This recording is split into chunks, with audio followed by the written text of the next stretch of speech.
তো হ্যালো বন্ধুরা, দেখতে পাচ্ছেন এই দেখেন ক্যান্টিন। আর এইখানে আমরা নাস্তা করলাম, খাবার দাবার করলাম, সবজি ভাত, মাছ ভাত, ডিম ভাত সবই পাওয়া যায়। এটা হচ্ছে হাবড়া থানা, আপনাদেরকে দেখাচ্ছি দূর থেকে, ভালো করে দেখতে পাচ্ছেন আপনারা।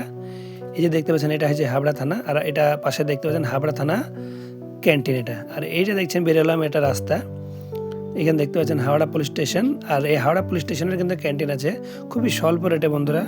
আমার তো খুবই আনন্দ হলো যে এত কম দামে 40 টাকায় মাছ ভাত, খুবই ভালো লাগলো খাবার খেয়ে। আর এই দিকে যাচ্ছেন দেখতে পাচ্ছেন এটা হচ্ছে আপনার রাস্তা যাচ্ছে।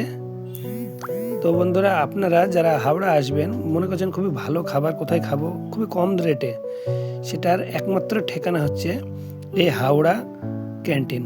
এখানে দেখতে পাচ্ছেন সব পুলিশের গাড়ি লাগানো আছে, বাঁ দিকে দেখতে পাচ্ছেন সব ব্যবসা করছে, ছেলে মেয়েরা সবাই ব্যবসা করছে দেখতে পাচ্ছেন। ভিড়ভাট্টা আল্লাহ রাস্তা, কলকাতা তো সবসময় ভিড়ভাট্টা। ভালো থাকবেন, সুস্থ থাকবেন, নিজের খেয়াল অবশ্যই রাখবেন।